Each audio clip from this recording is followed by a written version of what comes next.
Hi friends, welcome to our channel. This video is sponsored by BuyMode mobile shopping app. இந்த ஆப்போட link description பாக்ஸில் கொடுத்துருக்கேன். நீங்கள் visit பண்ணி உங்களுக்கு தேவையான பொருட்களை எல்லாம் குறைஞ்ச விலையில் சூப்பராக பர்ச்சேஸ் பண்ணிக்கோங்க. இப்போ வாங்க வீடியோக்குள்ளே போகலாம். புத்திசாலி கரடி. ஒரு மிகப்பெரிய மலைக்கு பக்கத்தில் இருந்த காட்டில் ஒரு கரடி வாழ்ந்துக்கிட்டு வந்துச்சு. அந்த கரடிக்கு ஒரு குட்டி கரடி மகன் இருந்துச்சு. அந்த அம்மா கரடியும் குட்டி கரடியும் மட்டும்தான் அந்த காட்டில் அந்த இடத்துல இருந்துச்சுங்க. அந்த குட்டி கரடி எப்போவுமே சுட்டித்தனம் செஞ்சுக்கிட்டே இருக்கும். இருந்தாலும் அந்த அம்மா கரடி, நீ புத்திசாலியே இருக்குடா தங்கம், அதனால நீ எந்த ஆபத்தில் சிக்கிறப்ப கூட உன்னோட புத்திசாலித்தனத்தை பயன்படுத்தி அந்த இடத்துலேருந்து தப்பிச்சிட முடியும்.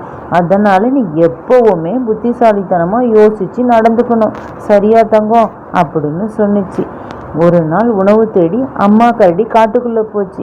அப்போ அந்த குட்டி கரடிக்கு ரொம்பவே போர் அடிச்சு போச்சு. உடனே தானும் காட்டுக்குள்ளே போய் பார்த்தா என்னன்னு தோணுச்சு. உடனே மெதுவாக நடந்து காட்டுக்குள்ளே போக ஆரம்பிச்சிச்சு அந்த குட்டி கரடி. காட்டுக்குள்ளே போன குட்டி கரடிக்கு பயங்கிறதே தெரியல. ரொம்பவே சுட்டித்தனமாக எல்லா பாறையிலையும் ஏறி குதிச்சு விளையாடிச்சு. அப்போ திடீர்னு ஒரு உருமல் சத்தம் கேட்டுச்சு. அச்சுச்சோ, என்ன சத்தம் கேட்குது அப்படின்னு பயந்து போன குட்டி கரடி சத்தம் வந்த பக்கம் போய் பார்த்துச்சு. அங்கே பார்த்தா ஒரு பெரிய புலி குட்டி கரடியை பார்த்து ஈன்னு சிரிச்சிச்சு. உடனே பயந்து போன குட்டி கரடி, ஐயோ புலி அங்கிள் என்ன நீங்கள் சாப்பிட போறீங்களோன்னு கேட்டுச்சு கரடி.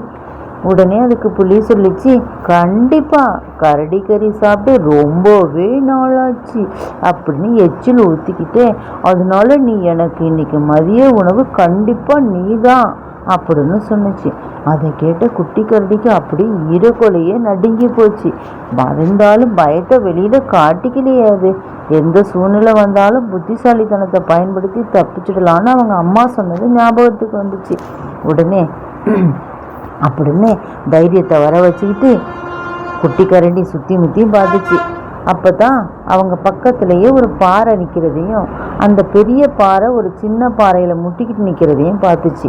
அந்த குட்டி பாறையை எடுத்துட்டா அது அவங்கள நசுக்கிடுங்கிறதையும் புரிஞ்சுக்கிட்டு குட்டி கரடி எப்படியாவது இந்த சின்ன பாறையை பிடிச்சி இழுத்துடணும்னு, அந்த இழுத்திட்டோம்னா அப்படி புலி மேலே போய் அதை அமைக்கிடும், நாம் தப்பிச்சிடலாம்னு நினச்சி இது முட்டி பார்த்துச்சு. ஆனால் தன்னால் முட்டி இழுக்கவும் முடியாது, தள்ளவும் முடியாது, தனக்கு அதுக்கு பலம் இல்லைங்கிறத புரிஞ்சுக்கிட்டு குட்டி கரடி அப்போ தான் அந்த புத்திசாலித்தனம் அந்த குட்டிக்கு தோணுச்சு. என்னது அப்படின்னு யோசிச்சா அந்த புலிக்கிட்ட கேட்டுச்சு, அங்கிள் உங்களுக்கு ரொம்ப பெரிய பலம் இருக்காமே அப்படின்னு கேட்டுச்சு. அதுக்கு அந்த புலி சொல்லிச்சு, ஆமாம், நான் இந்த காட்டில் சிங்கராஜா யானைக்கு அப்புறம் எனக்கு தான் பலம் அதிகம்னு சொல்லுவாங்க, அது மாதிரி பலசாலியாக நான் உள்ளது அப்படின்னு சொன்னிச்சு. உடனே அதுக்கு அந்த குட்டி கரடி, இன்னைக்கு உங்களுக்கு நான் சாப்பாடாக மாறது ரொம்ப சந்தோஷம் அங்கிள், என்னை எப்படி நீங்கள் சாப்பிட போகிறீங்க, இருந்தாலும் எனக்கு உங்கள் பலத்தை காமிங்களே ப்ளீஸ், அதை பார்க்கணுன்னு ரொம்ப ஆசையாக இருக்குது அப்படின்னு சொன்னிச்சு. உடனே புலி சொல்லிச்சு, என்ன செஞ்சு என்னோட பலத்தை நிரூபிக்கிறது, அந்த மரத்தை அடித்து நொடுக்கட்டுமா அப்படின்னு கேட்டுச்சு. அதை நானே செஞ்சிடுவேனே அங்கிள், இங்கே பாருங்களே இந்த பெரிய பாறை, இதை தூக்குங்க பார்க்கலாம் அப்படின்னு சொன்னிச்சு. அதுக்கு புலி சொல்லிச்சு, இதை இந்த உலகத்தில் இருக்கிற யாராலையும் தூக்க முடியாது, என்னால் செய்ய முடிஞ்ச வேற ஏதாவது இருந்தால் சொல்லு, செய்கிறேன் அப்படின்னு சொன்னிச்சு. அப்போ அடியில் இருக்கிற அந்த சின்ன கல்லையாவது தூக்குங்களே அப்படின்னு சொல்லிச்சு. உடனே அதை யோசிக்காத அந்த புலி அந்த சின்ன கல்லை அசைச்சிச்சு. உடனே அது மேலே முட்டிக்கிட்டு நின்ன பெரிய பாறை புலி மேலே விழுந்து நசுங்கிட்டு. இதை எதிர்பார்த்து காத்துக்கிட்டு இருந்த அந்த குட்டி கரடி, ஐயா நான் தப்பிச்சிட்டேனே அப்படின்னு சொல்லிட்டு டக்குன்னு அடுத்த பக்கம் ஓடி போயிட்டு கொஞ்ச நேரத்தில் அதை தேடிக்கிட்டு அம்மா கரடியும் வந்துச்சு.